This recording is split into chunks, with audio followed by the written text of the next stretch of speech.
He is CEO of the consultancy Disaster Avoidance Experts, which specializes in teaching how to avoid dangerous threats and missed opportunities. Gleb has over 20 years of consulting, coaching, speaking, and training experience with mid-size and large organizations. And his research background has been as a behavioral scientist. His books include Never Go With Your Gut, How Pioneering Leaders Make the Best Decisions and Avoid Business Disasters. The Blind Spots Between Us, How to Overcome Unconscious Cognitive Bias and Build Better Relationships, and Returning to the Office and Leading Hybrid and Remote Teams, a manual on benchmarking to best practices for competitive advantage. And that is a recent publication, very relevant to a lot of our work right now. Dr. Spursky has been featured in over 550 articles and 450 interviews in publications including Fortune, USA Today, Inc., CBS News, Time, Business Insider, Government Executive, The Chronicle of Philanthropy, and Fast Company. His PhD is from the University of North Carolina at Chapel Hill, where he was a professor at Ohio State University, and he currently lives in Columbus, Ohio. So with that, Gleb, please take it away. Thank you very much. Really appreciate it. All right. And you should all be able to see me, and I look forward to this presentation. So I'll let you know what the shape of the presentation will be like. First, we'll talk about the typical judgment errors that we make because of how our mind is wired. So you are engineers, electrical engineers, technical folks, and you need to understand how your mind is wired. You generally focus on technical subjects, but our decision-making is so important in everything that we do, whether it's you as a consultant figuring out your relationship with a client, how you serve a client in the best manner, whether it's you figuring out how to help a client do well, or working on your business. And if you're just thinking about the consulting field, trust me, these are topics you'll want to know. Making good decisions in all areas of your work is critical. But we tend to make certain errors, systematic errors in how we make our decisions. And these are called cognitive biases. And I'll be talking about these systematic errors and how to address them throughout the presentation. So the first part of the presentation will be about these errors, cognitive biases, and how we can recognize them so that we make better decisions. The second part of the presentation will be more about how to address them, both by identifying them and then taking specific certain steps to address them. So that's going to be the shape of the presentation. That's what you can anticipate. And as Chris mentioned, we'll be going for the presentation. We'll be going for the first part, then there will be some questions and answers. I'll ask you to hold your questions until the end. I often find that I answer people's questions throughout the presentation. You can, of course, type them into the chat or put them, if that's convenient for you, so you don't have to hold them and think about them. So that's one way to do it. Or you could just hold them and think about them until the end. All right. So let's talk about your decision-making. Now, you've probably heard that we need to be confident in our decisions. It's important for you to be confident. As a consultant, you want to provide an image of confidence to your client, and you want to make decisions that you then go ahead, implement effectively. It's important to have confidence. You've probably heard this a lot. Now, let's think about decision-making, not simply in our job, but in other areas of life. Let's say in driving. It's valuable to have confidence in driving, and that's important to think about when you're merging onto a highway. You don't want to be going slowly. You want to go fast and merge and quickly. And when you're changing lanes, you want to be confident when you're driving. So I'm going to ask you, when you're thinking about your driving skills, take a look at the poll. So you'll be able to see a poll. How good do you think are your driving skills? Would you say you're in the top half of all drivers or in the bottom half? Are you in the top half or in the bottom half of all drivers? So please go ahead and vote on that.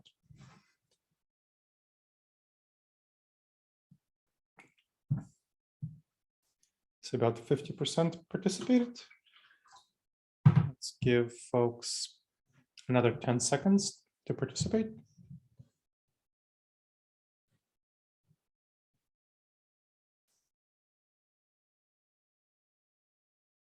If you haven't done so yet, make your voice heard.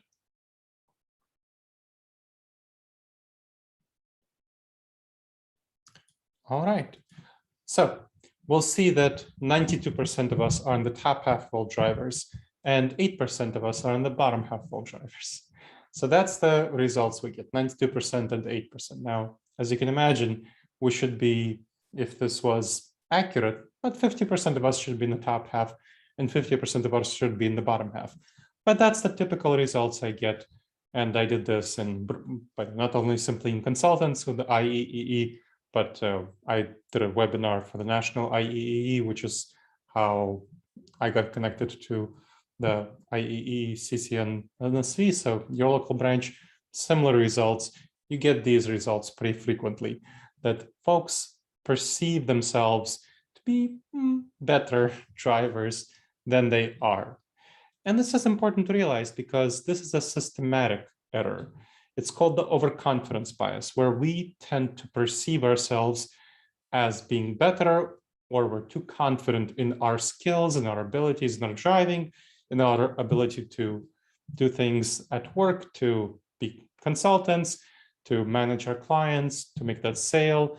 We have a tendency to be way too confident, or in the recommendations that we make as consultants. That's a challenge.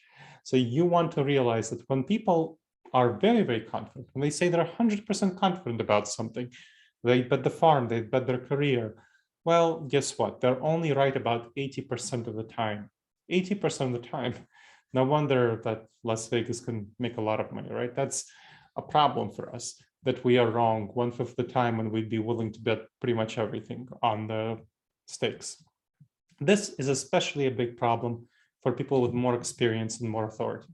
There was a study looking at doctors, comparing senior doctors who are out of medical school for over a decade to those who are just junior doctors just out of medical school. And what the study found was that it gave them both the same information about a patient case study and had them diagnose the condition and prescribe a course of treatment. Well, the senior doctors and the junior doctors got the prescription and diagnosis right at about the same rate. But the senior doctors were way more confident and therefore less likely to change their minds, order new tests, and see if they might be wrong. This is, of course, a serious challenge. Now, why does this happen? Well, senior doctors, of course, have more know-how and experience, but junior doctors have fresher information coming out of medical school. So, for example, somebody who is coming out of college, graduate school in engineering, they might have fresher knowledge, whereas people who have know-how might have know-how, right? So there's different ways that people can approach a problem, and just because you're senior doesn't mean you're better. So this is a challenge that people often run into, that overconfidence bias. Those with more experience and more authority tend to have more of a confidence. So that's something to address and watch out for. Now, this is all part of a broader tendency of some dangerous judgment errors. I call them already, these systematic errors that we make when we go with our intuitions, when we go with what feels right.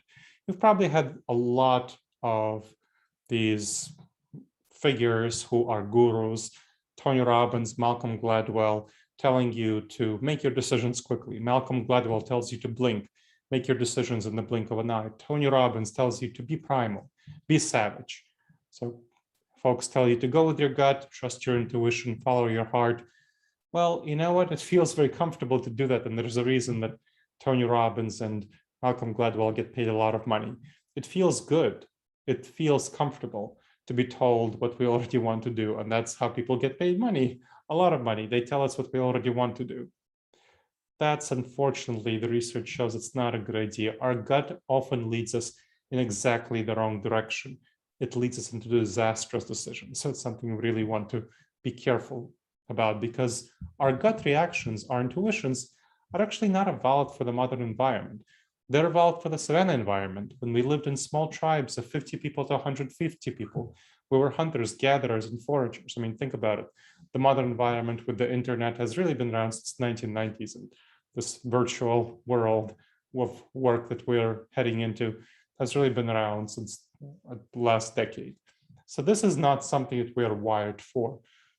Our intuitions are going to lead us systematically astray in many areas, and we can understand that and watch out for that.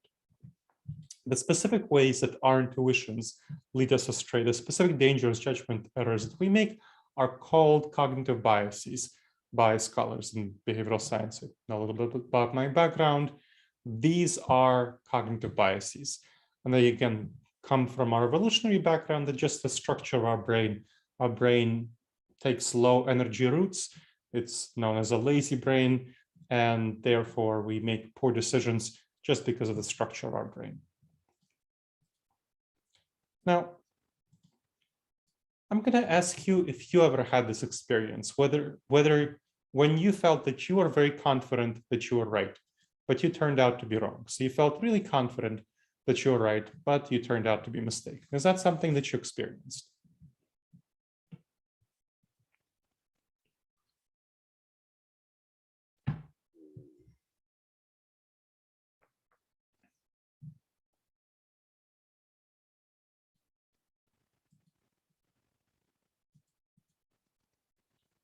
Okay, I'll give you 5 more seconds.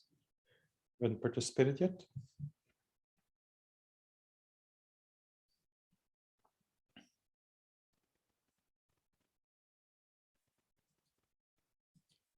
Okay, so we see that the overwhelming majority of you had that experience. And when you feel that confidence and you turn out to be wrong, that's very likely an example of you falling into one of the many cognitive biases that we experience, overconfidence bias and so on. So this is a challenging issue, and a lot of you, great deal of you, the large majority of you have experienced this, and I know I have myself.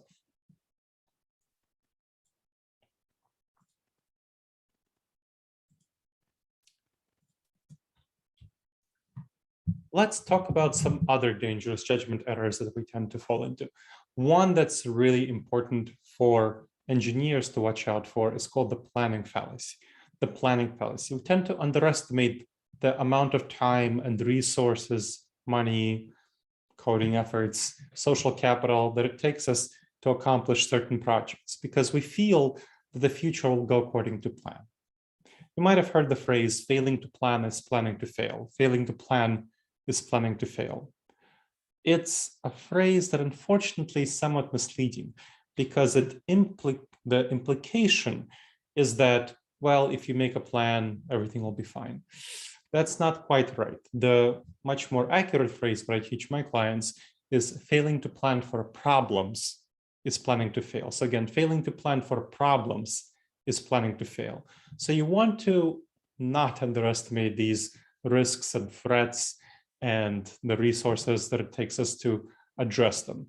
And instead, plan for problems and build in extra resources, time, money, information resources, social capital, whatever you might need, that might be an issue. So planning fallacy is a big one that does not serve engineers well. Distinct and related issue is called the normalcy bias. The normalcy bias. This has to do much more with major disruptors, whether disruptors like the COVID pandemic or disruptors like for cybersecurity specialists, disruptors like a major virus that and so on. So many of these dynamics that we don't think about, like the pandemic, the 2008-2009 fiscal crisis, I mean, the rise of a smartphone is itself a major disruptor. We tend to greatly underestimate these major disruptors. We have an intuition that things will keep going normally as they are right now. And we underestimate the extent to which the future changes, which is understandable from the Savannah perspective, because in the Savannah environment, things weren't going to change very much.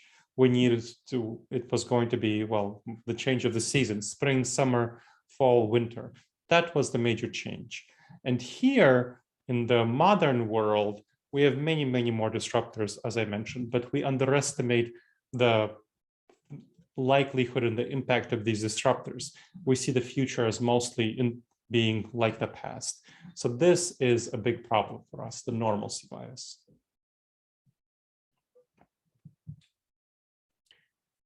Now, let's talk about the next step. So I gave you some examples, the overconfidence bias, the planning fallacy, the normalcy bias. Let's talk more broadly about how you assess these dangerous judgment errors. And here to figure out, so we're moving into the second part of the presentation.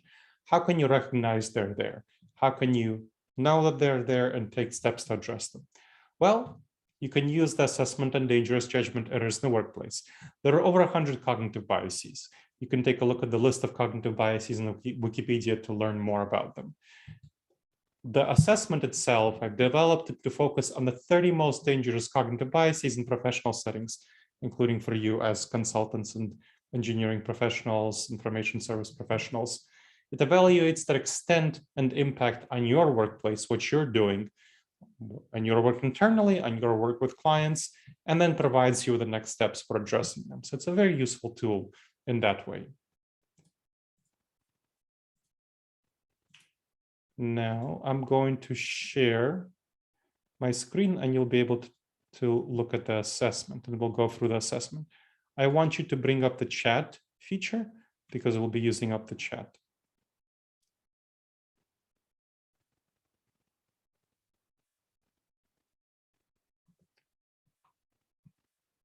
Okay, so let's go through the assessment. Now, as you can see, each question, you should be able to see my screen, each question refers to a problem that might occur in everyday professional situations. So you don't need to know anything about cognitive biases to take the assessment. That is not a necessity at all. You just need to know the idea that there are certain problems that might occur in professional situations. Your goal is to indicate how often these problems occurred as a percentage of all the times when they might have occurred. So think about how often they could have occurred in your workplace over the past year, and you want to give a percentage of all the times that they actually occurred. You can focus it on your own workplace, you can focus on a unit, on a team, on your client. I recommend starting just with the one that you know best, your own workplace, your own work team, and using that. Don't overthink it. Each question should take 10, 15, 20 seconds at most. So just give your initial impression of this percentage. So let's go through several of these so you get an impression of what they are like. Question 1. What percentage of projects missed the deadline or went over budget?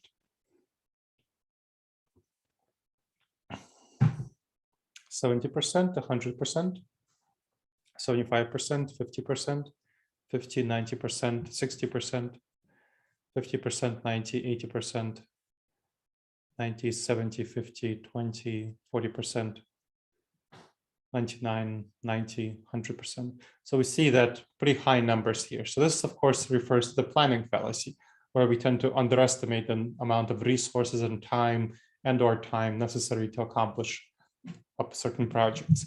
And if you are in the 20 to 30% range, that's reasonably normal, not too disruptive. If you're getting into the 30 and above, that becomes more of a problem. If you're in the 40 and especially 50% range, that becomes a really serious issue because you're not directing your resources in the right way. And there's certainly clear serious issues with your plan if you're having these sorts of overruns of time and money or money. So you really want to be thinking about, okay, if you are getting 30 and especially 40% on these questions, and this one and similar, this applies to all others, then you want to definitely bring this information back to your team and work on this issue. Let's go to number 2. Number 2, out of all the team conflicts, so think about the team conflicts that occurred. So all the team conflicts that occurred, how many of them occurred because someone overestimated how effective they are at communicating and persuasiveness? So 60%, 10%, 25, 20, 80%, 80%, 50%, 80%, 20, 60%, 20%, 50%, 40%, 80%, 50%. 30%. 30%. Yes. Oh, I think there's somebody who accidentally unmuted themselves. Please mute yourself. Thank you very much. Great. And 60% the last one. Great. So this refers to a cognitive bias known as the illusion of transparency. illusion of transparency. We tend to perceive ourselves as effective communicators. We tend to feel that we're getting across 100% of our message. And we tend to forget that other people may mishear us, so may have it may be a technical issue, whether it's because we're doing remote work or someone's distracted. It might be an issue of misunderstanding. They might hear us, but they might not interpret our words correctly. Maybe because they're distracted, or maybe because they have different understanding of terms, or maybe they're not liking what they're hearing, so they're kind of ignoring part of it. And then they might hear it accurately, and they might understand it, but they might disagree. They might still be nodding their head as though, yes, that's right. Your client might be nodding their head like, yes, that's right, but they might not be agreeing with you at all, but they do not want to have a conflict if they're conflict avoidant. So there are a number of series of issues that the illusion of transparency can bring about, and that result in serious team conflicts. Let's go to number 3. And Carolyn says that certain senior executives don't take responsibility for communicating effectively, unless, unfortunately, you're absolutely right. And this is one of the reasons that consultants are needed. All right. Of all significant decisions, in what percentage of cases was someone overconfident about the decision? Please go ahead. Overconfident. So in what percentage of cases was someone, at least one person, overconfident about the decision? 30, 80%, 40, 90%, 20, 50, 100%, 10%, 20, 90, 60, 70%. So again, 40% and above, 30%, and especially 40% and above, you definitely want to address this. So 100%, 80%. So this, of course, refers to the overconfidence bias. We talked about this. This definitely a challenging issue that you want to make sure to address. Let's go on to number 4. Of all situations when someone had evidence that would contradict their beliefs or clear information that would disprove their interpretation of the situation, in what percentage of cases did they ignore the evidence or misinterpret the information? 10%, 30%, 70%, 50, 20%, 20%, 10%, another 10%, 40, 20%. Oh, let's not get into politics, Ellen. 50%, 30%. Carolyn says the higher the rank, the higher the percentage. That I've definitely seen that to be a challenge. 30%, Ryan says. So this refers to cognitive bias called the confirmation bias, where we tend to look for information that confirms our beliefs and ignore information that does not confirm our beliefs. This is definitely one of the bigger challenges that we face in terms of information gathering and how we deal with and process information. I like this one. Number 5. So think about situations where people should have been really dealing with a difficult or uncomfortable issues, but they focused on trivial issues instead. This often happens where in a meeting you have really big issues to deal with, but people really focus more of their time on smaller, easier to solve issues that are not nearly as important, or committee groups doing the same sort of thing. 85%, 90%, 90%, 70%, 10%, 20%, 80%, 80%, 10%, 80%. This seems in the higher end, 70%, 40, 20, 30, 40, over 80%. This is a cognitive bias called bike shedding, or the law of triviality. It has 2 names. So bike shedding comes from a story where there was a group of people who had to design the plans for a nuclear plant, and they spent an inordinate amount of time on a bike shed next to the nuclear plant compared to the nuclear plant plans. So that was the association with bike shedding. So this is definitely a challenging issue that you want to make sure to address. Let's do one more. When a potential or current employee was evaluated, in what percentage of cases Was the evaluation too positive due to factors not relevant to their job competency or organizational fit? So factors not relevant to their competency or fit in organization, in what percentage of the cases was the evaluation too positive? Please go ahead. 50%, 80%, 30%, another 30%, 10%, 30%, 75, 30%, 40%.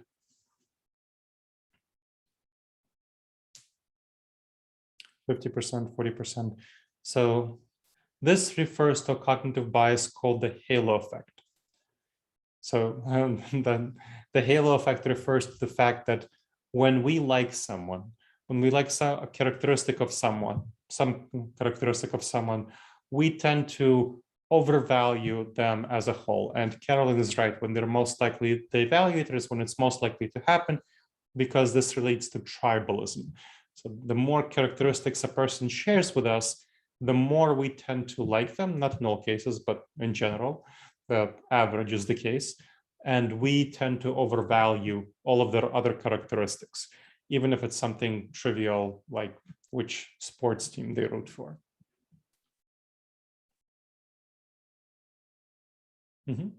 So yes, the halo effect, the sales gets it from the cognitive bias research. It's for that background. Great. Okay, so that's the assessment. Now I'm curious, now that you've taken a look at the assessment, do you think it would be valuable for you and your team to take the assessment and address the cognitive biases that it uncovers? Please go ahead and vote on that.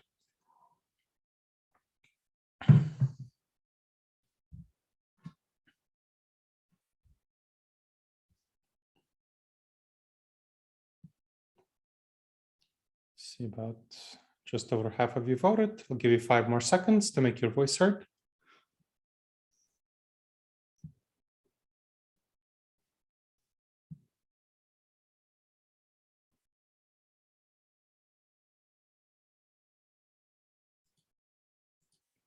Great, so 4/5 of you see it as valuable. That's great to hear. I'll be sending out these resources to those who want them. You'll be able to vote in a Zoom poll whether you want the resources. The copy of the assessment will be part of the resources.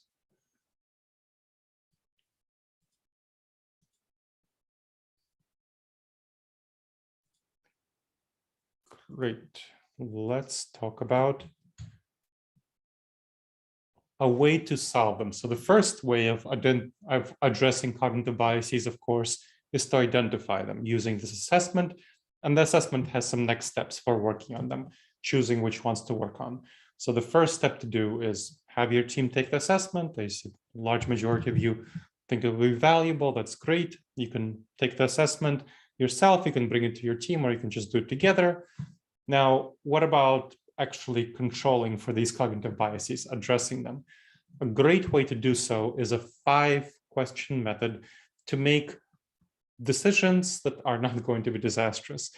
It's for good enough decisions that you don't want to screw up, whether you as an individual or a group making decisions together.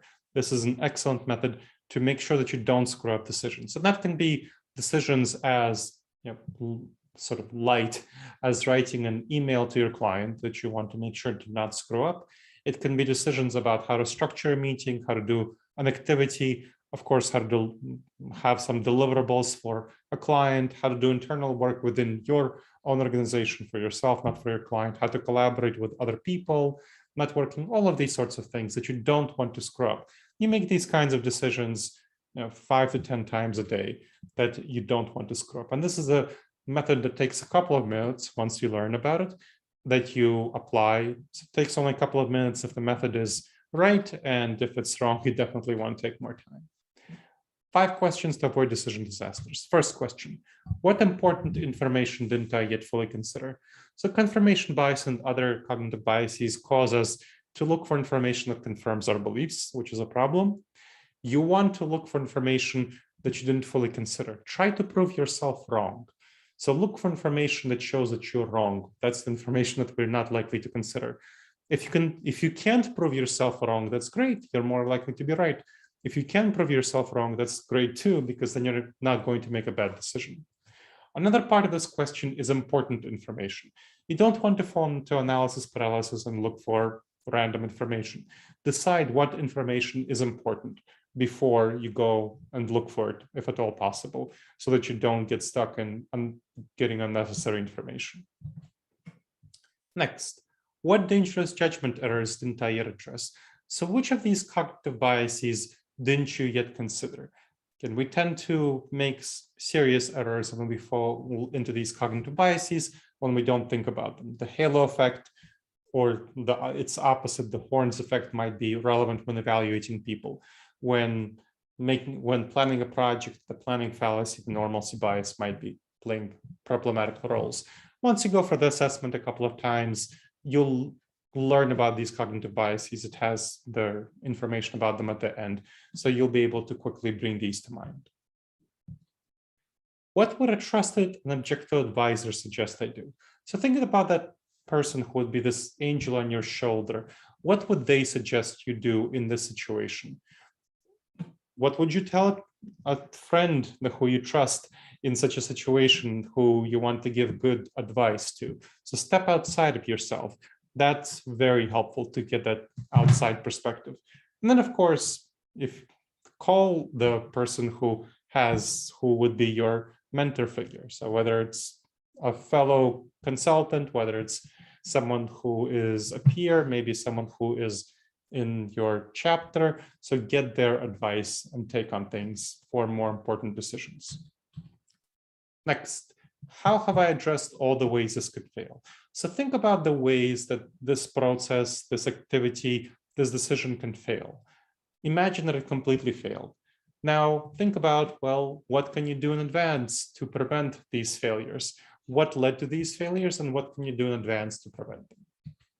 And finally, what new information would cause me to revisit this decision? What would cause you to shift your perspective, to change your mind about this? We tend to become stuck after we make a decision. It's called post-factum rationalization. We rationalize our decisions. You want to figure out, okay, what information would cause me to change my mind? And then use that to figure out, okay, I made this decision, but I will change my mind and revise it if I get this new information. So here's an example. I was mentioning writing an email to clients. I was just writing an email to a client earlier today. So let's use that example.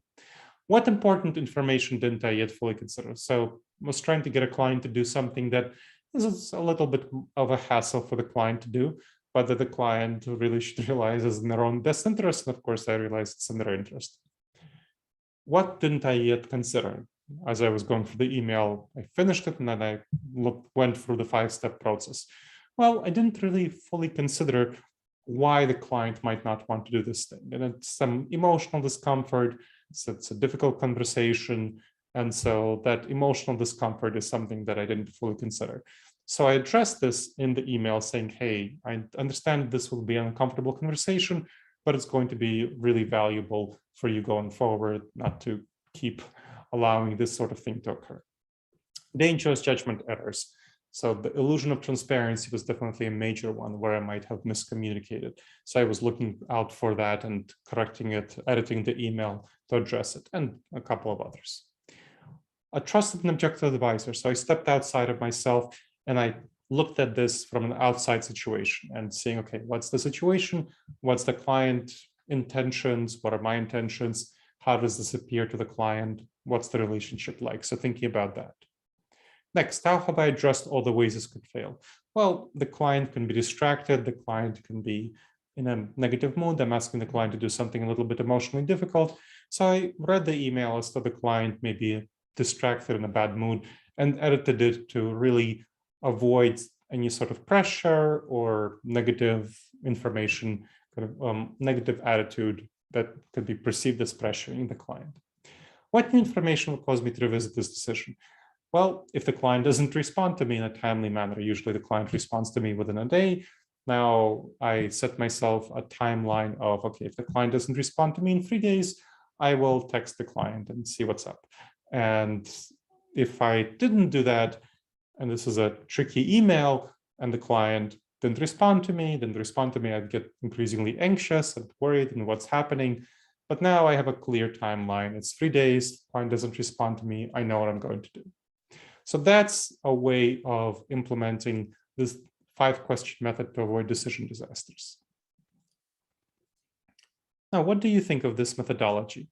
Do you think it would be valuable for you to use this and for your team to use this? And by the way, to be clear, this is a great for team decision making. So you want to make a decision on a team, as a team, let's say you can do this as part of a client team if you're guiding the client for a certain process. You can do this as within your own consulting firm when you and several of your, if you're not a solopreneur, if you have several other people as you're going through a process, just have everyone have this information ready and answer it before coming to a meeting about any decision-making meeting. And then just go structure the agenda around these 5 questions and just go through it.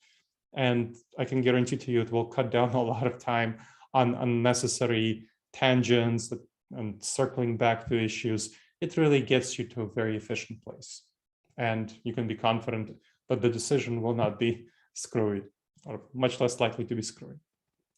Now, what do you think of this methodology, adopting it for yourself and your team for good enough decisions that you don't want to get wrong?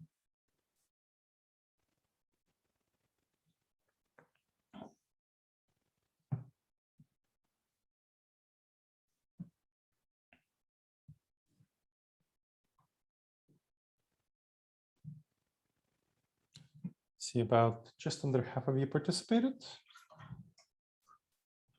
Have the rest of you have a chance to make your voice heard? All right, just over half of you by now, so I'll give you 5 more seconds.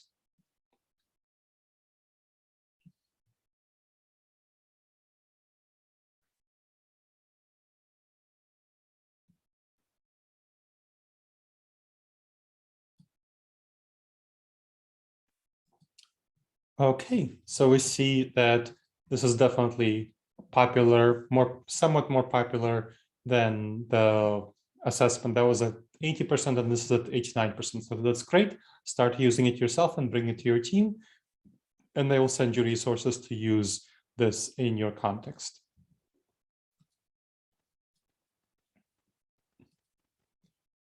All right. Let's see.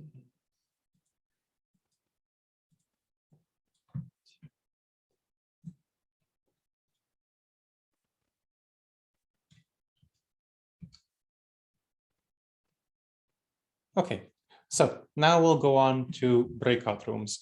We will have 10 minutes to discuss what insights you had about these cognitive biases and how you can use this information to improve your work, your own work, whether that's with your clients, whether that's inside your own company. So that is the goal of the discussion. So you'll get together in breakout groups and you will have that discussion.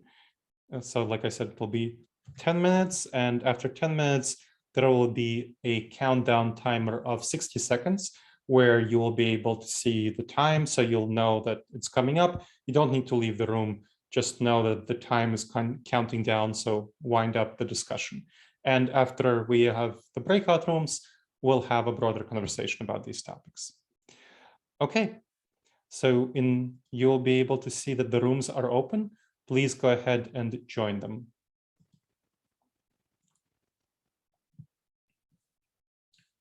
And have these discussions. Go ahead. If you have any questions, if anything is unclear, you can ask me, but in general, just go ahead, join the room, talk about these topics.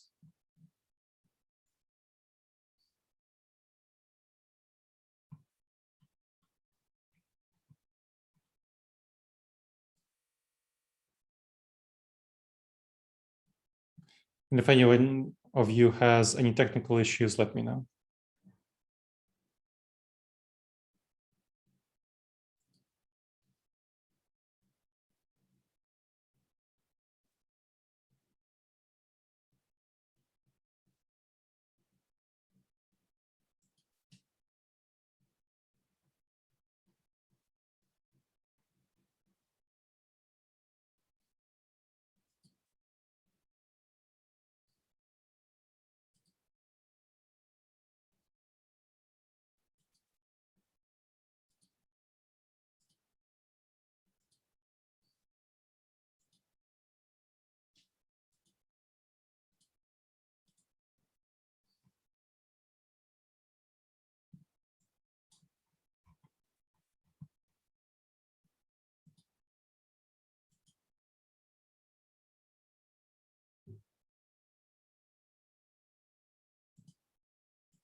So for folks who are remaining here, hopefully you're not having any challenges. Let me know if you're having technical issues.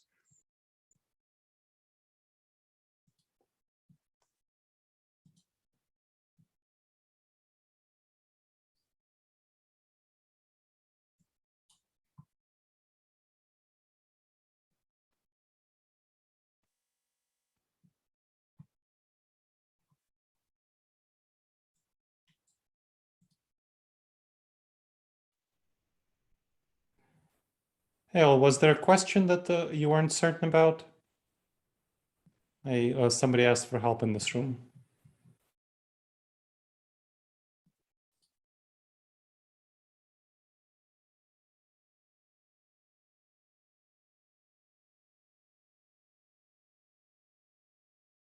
Okay, it doesn't seem so. Oh, okay. I was Yes. using iPad today. It's different, completely different interface. I didn't know how to unmute myself. So Okay. I have a one chat room roommate, Roger. What are we supposed to do exactly? I'm sorry. You're supposed to discuss how you can implement these techniques in your own work and how they can be helpful. So learning Okay, about these got it. cognitive biases. Mhm. Okay. Got it. Thank Roger, you. do you have any questions? Let's see, Roger. I hope Roger is able to unmute himself because I'm not sure he's able to unmute himself. But anyway. Oh, yeah, okay. So here I Okay, am. there you go. Okay, so go ahead, discuss. Okay, thank you. You're welcome.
we're mostly back. Just give folks a little bit more time. They're finishing up. Okay, I think we're pretty ready. Great. All right, everyone. So I'd like you to share any insights that you realized from these conversations that you think might be helpful. So please go ahead. You can unmute yourself or you can share in the chat, whatever is more convenient to you.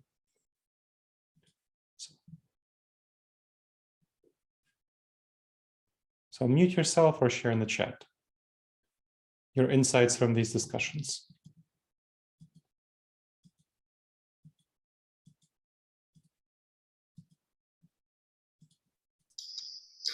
The only thing, this is Glenn Hanson, the only thing I was going to share is I heard a similar talk. I'm a quality engineer, and a quality engineer was talking about basically failure proofing your risk analysis. And so it's very similar, but I do like your 5 questions because I think that's simpler to ask the team and say, what can you do? And by the way, I also shared, we had a buyout during the pandemic. So what's the one thing they didn't address? Number 4, the buyout team came back, or the first assessment team, to adopt our technology, went back home and promptly was sick with COVID. They lost a month.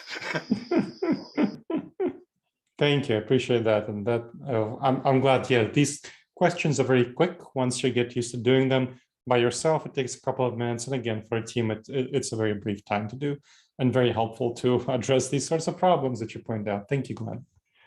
Other folks, your feedback, your comments. I'm very familiar with a lot of these ideas. I think that a friend of mine used to have an expression, knowing is the booby prize. The question is the doing, as Yoda said. There is do and no do. That's all there is. Otherwise, you don't get results, and you try something and then you check the results out. So that's a whole other issue. And I have met, even myself, I know a lot of these techniques, but I don't use them in the heat of the moment, that is. Like it's easy to watch tennis and know how to do it better, but it's very difficult to do it when you're playing the game. Thank you. I appreciate that. Yes, that's why I strongly recommend bringing the assessment and using the assessment. It's a really good way of helping yourself and your team see what your problems are, what your challenges are. And once you can have emotional investment and buy-in into the challenges, then you can start to take, okay, then I really need to solve them. And so that is a really good approach. So having the assessment and then taking the next steps based on that.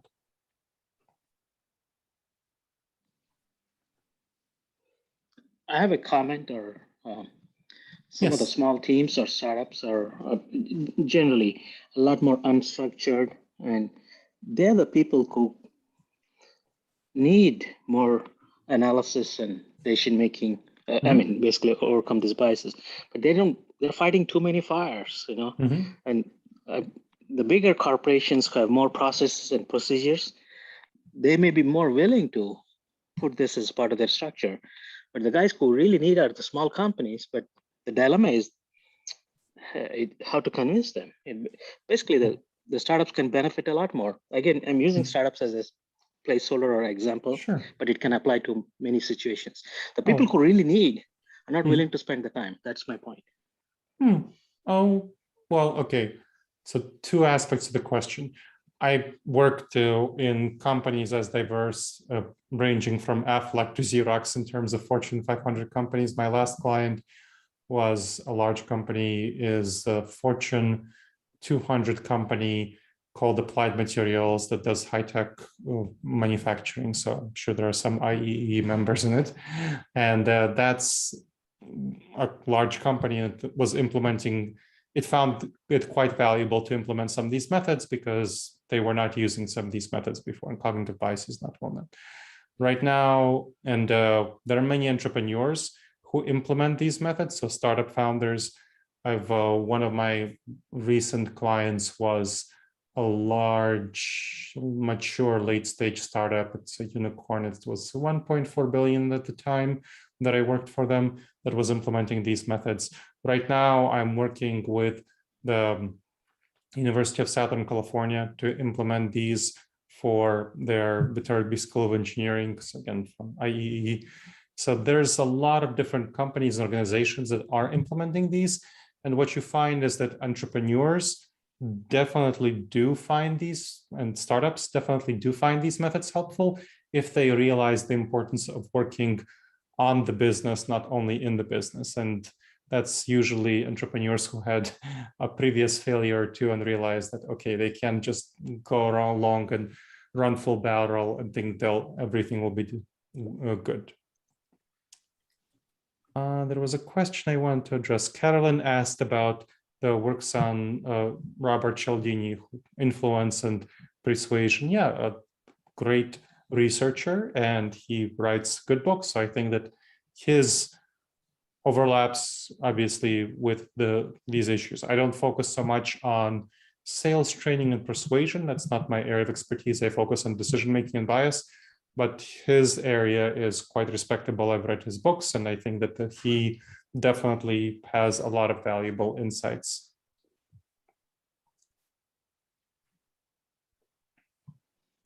Glenn says that he has seen managers implement solution. They tested the positive cases, but not the failures. Yes, that's why the first question is, what important information didn't I yet fully consider? So how can you prove yourself wrong? You want to try to prove yourself wrong. If you can't, you're more likely to be right. But if you can, then you definitely want to do that.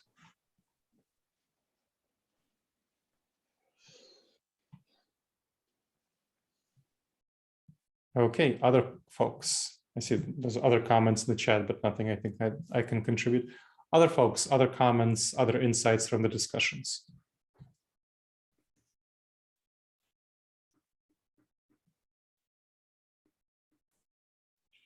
So I'm interested in the question of how to determine that these kind of considerations weren't made as part of an accident investigation. I'm not sure that I can do that without actually being able to talk to the people. But and some of the stuff I'm doing, the people I need to talk to were long past gone. So one example is these guys aren't long past gone, but I don't have access to them. At Fukushima, they decided not to use the most recent estimates about earthquakes. Yeah. All right.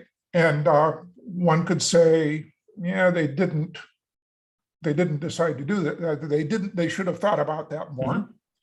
On the other hand, the answer might have been, well, that earthquake is a 1 in 10,000 event, mm-hmm. and our plant is only going to run for another 7 years. Mm-hmm. So why should we build a great big new system to protect against this? So are there tells that you can get through reading the accident reports, mm-hmm. or something like that? Yes, I think the best tells would be if there are smaller accidents, smaller issues, near misses.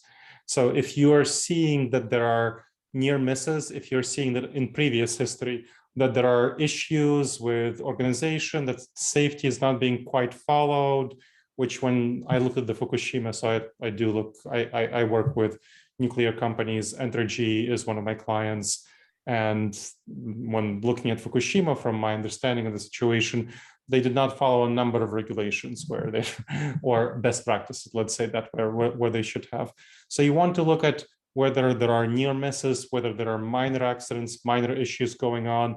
And that should tell you that the large accident was not a completely one-off weird scenario. It was an indication of a number of other problems that were cropping up.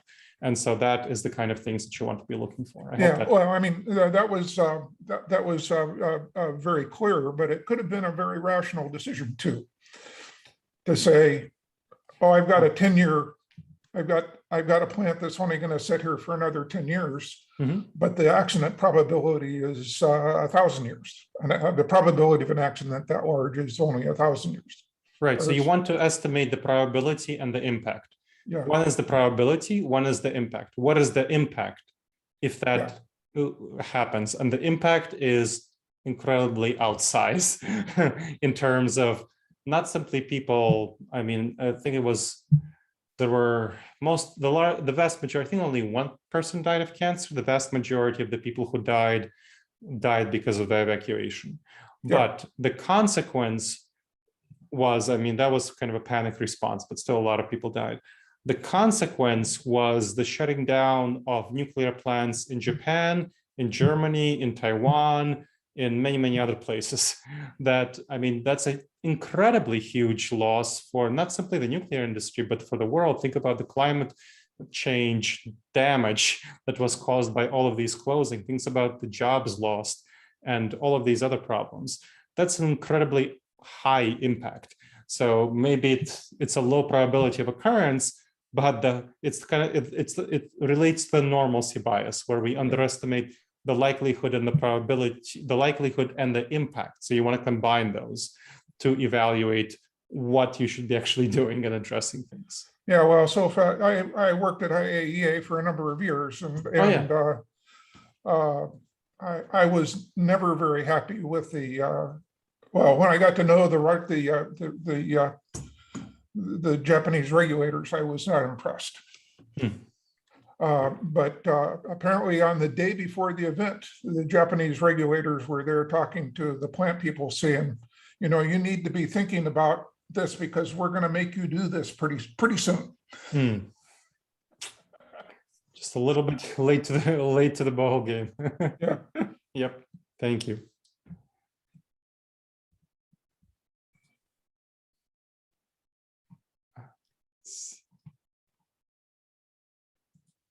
Anyone else wants to share any insights they had? I just wanted to mention that Yes, Carolyn.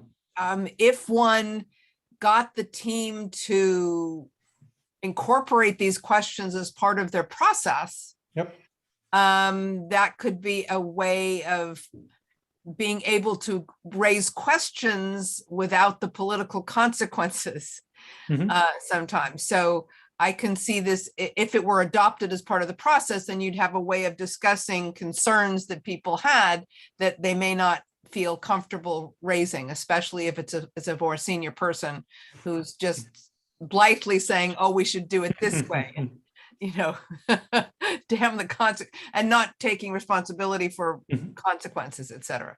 So that's a really important insight, Carolyn. And as when I work with clients, I have them very much integrate this as part of their decision-making process, and so that they can always have these conversations. Just it's a standard part of the process, and it's weird if you didn't do it. yeah, So it's the norm. Oh, thank you, because once it's part of the process, then it's accepted and comfortable. Yes. And people think nothing of it, and it gives you a framework to raise questions that people may, especially, I don't know if you know what happened with Boeing and the L-1011 engines and stuff. Yeah. Okay, because there was no way for the engineers to get the information, and of course the Challenger shuttle disaster. Oh, that was just really bad. Yeah. Yep. When rushing the decision for political reasons. Yeah. When you're not following a process. Yep. Yep. Yeah. So we're on the same page. Yeah. So this is great that you have a vehicle, a framework to teach people that once it becomes part of the process, then it's enormously helpful, because organizations are living entities, and the organization itself needs to be cultivated, totally aside from the technology or anything else. The culture. Yep. Yes. Absolutely. Exactly. Thank you. You're very welcome. Yeah. Gary, you had another point to make? Oh, I was going to say, you know, the process you talk about is one that has been used for years and years and years, but it's very, especially in high hazard industries, but I think your list here is a good checklist. And I think there's a need to pull people out of their comfort zone and think about the things, try to think about the things that they can't think about. Yeah. But I also believe that there is a limit to this, and I don't know where it is. For a long time, I thought it was you could get to about 10 to the minus 6 hazard, but I think that's too high. I think it's probably by the time you get to a 10 to the minus 4 event, you're probably at a point that you don't really have the capability to understand what are the things that I'm not thinking about, that I should be thinking about. Yeah, I think it depends on the combination of importance and probability, like we talked about with the impact. So you want to be thinking about both of those sorts of dynamics. But yes, the crucial thing that I think the methodology that I'm talking about brings is having people not simply say, okay, this is a checklist that I have to go through, but understand deeply that we're all flawed, that we all have these cognitive biases. And that's why. So internalize the idea that our thinking is, by its nature, by human nature, screwed up in a number of ways. And these systems and processes help us address this.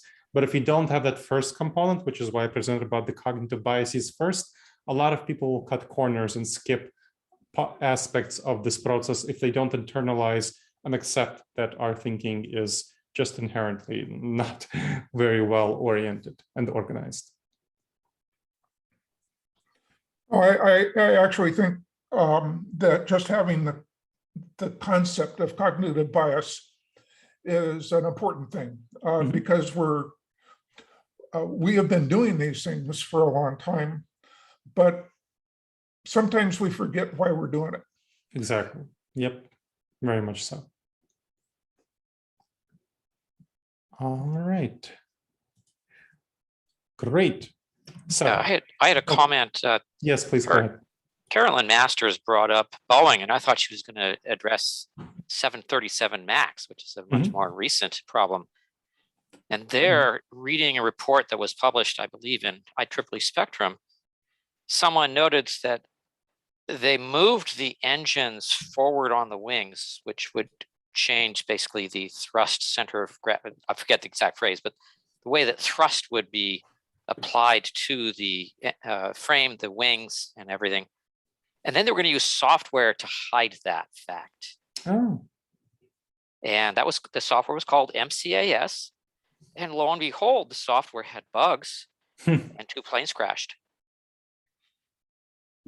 You can imagine how much money that cost Boeing, in addition to their reputation, of course. Part of that was training. The interesting thing is American pilots are taught to fly the airplane. The pilots in other countries, however, are taught to rely on the computer, and if the computer fails, they are totally lost. In fact, somewhere on my desk, I have a pin that says, in case of emergency, fly the plane. And as a pilot, you know, we are taught here in this country in a totally different way than in South Asia. In South Asia, that one pilot had 200 hours. I had 200 hours by the time I had 17. I mean, you wouldn't even be let anywhere near an airplane of that type in this country. It's just, so the whole thing, and it's a shame because it's a really great airplane, and it got a bad rap because when there was a bug in the software, if it had been an American pilot, they would have flipped off MCAS and just hand flown the plane. But the pilot had no clue how to hand fly the plane. He flew the MCAS. So, you know, it's an interesting concept. Yeah, the comment. It sounds like Boeing did not consider who its customers were in this case sufficiently. And that's But very they didn't unfortunate. consider how poor the training was. Right. So which of course they should have, because they ship to, they should know what kind of training people are getting who are flying their planes. Yeah, but you know, it was a case in the US for a very long time. It was a case that that the plane should be should fly well without a lot of control changes. It should be a stable plane. And what they did is built an unstable plane and tried to make up for that with software. And that works great if you're an Air Force pilot. But the other thing they did is that, and I can't really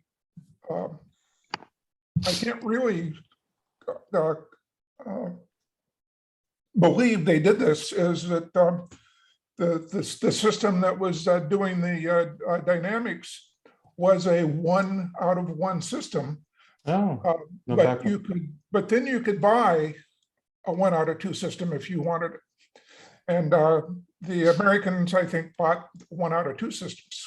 But it's also true that the Still, American pilots are pretty good. I'm sorry, go ahead. I mean, Yeah, you there was don't a get- single point of failure on the plane. That is what you're also referring to. They had a single sensor fail, and you could no longer fly the plane. Well, you could, you just had to hand fly it. And if you didn't trust yourself to hand fly it, the plane was going down. Yeah, but you had to know that, understand what it, you know. You're right that there was a part of bias, but I mean a part of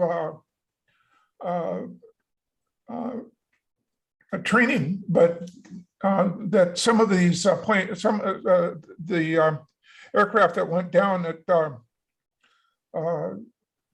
they couldn't even control it because they got into the bad situation faster than they could understand what the situation was. And one of the problems they had was they got into the bad situation, and the remedy to that was to disengage and go to manual mode. What they did was they disengaged, went to manual mode, went back to the computer. Computer failed again, and they kept going back to the computer until they had no altitude, and they were, you know, splat all over the countryside. So they were Whereas toast. if it had Yeah. been an American pilot, you know, you try twice and that's it. I'm hand flying the sucker. I'm not, you know, I'm gonna take control of it and bring it in.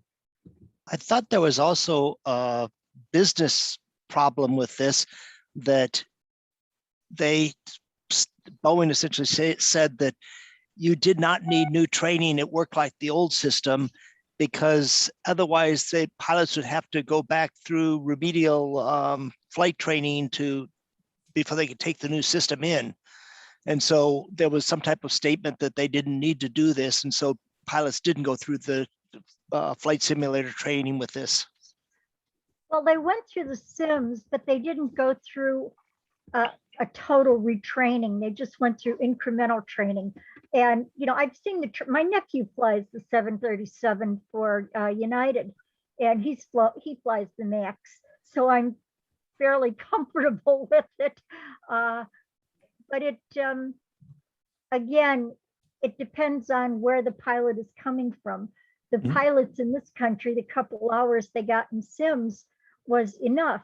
Whereas even coming from a ground zero point, the foreign pilots didn't have enough training to handle it, or they didn't have enough confidence in their training. Yeah, like I said, the one pilot only had 200 hours. That being said, you're quite right, but in a system such as this, I would rather be protected by physics than be protected by software. That's a good way of phrasing it. And we all know that, well, I don't know how many folks know that the Boeing has acknowledged deceiving the FAA in a number of ways in trying to get its the Air 737 approved. So we know some shady business went on.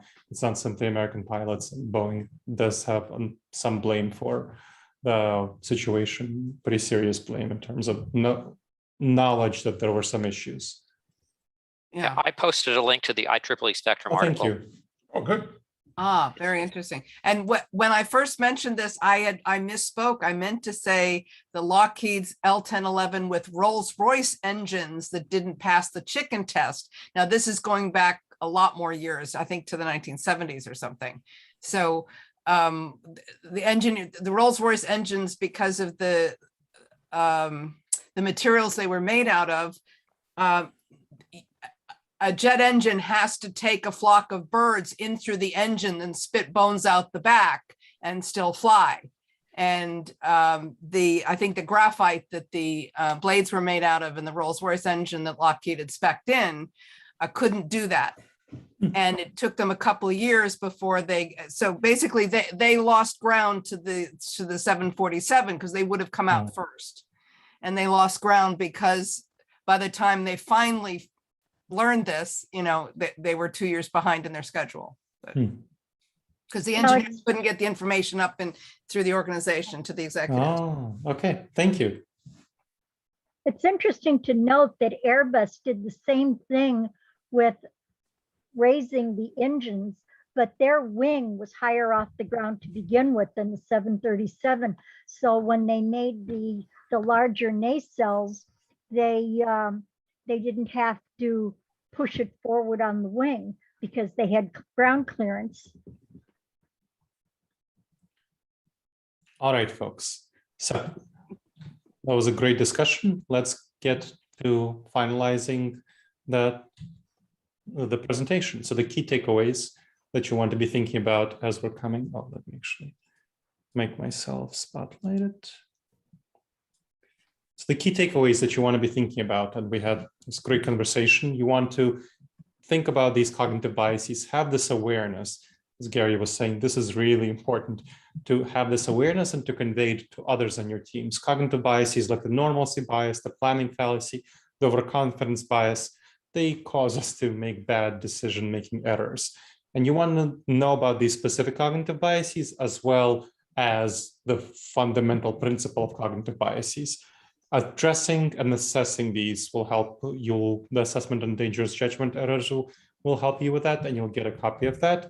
And the 5 questions to avoid decision disasters is a great technique to figure out and address these problems to prevent them from occurring. Now, the key additional resources, the assessment on dangerous judgment errors in the workplace, I mentioned that, decision aid on the 5 key questions, and sample chapters from my best-selling book, Never Go With Your Gut, How Pioneering Leaders Make the Best Decisions and Avoid Business Disasters.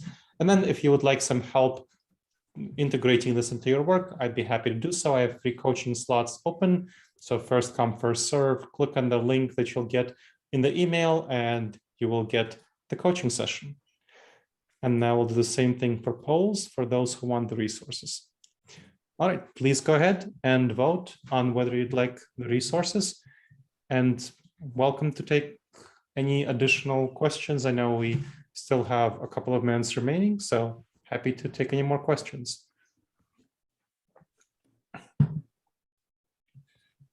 We have a pretty good team of people who could just get together from time to time and talk about these topics.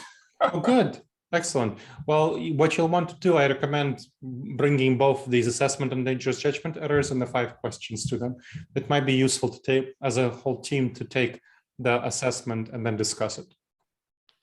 Yeah. So your 5 areas that the long-time engineering term is critical safety review. Mm-hmm. Yeah, that's good. And you do all those steps. Excellent.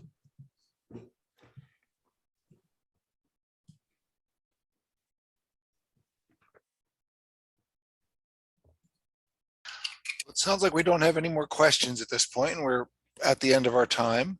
Mm-hmm. So unless anybody else wants to jump in here, I'm not seeing anything.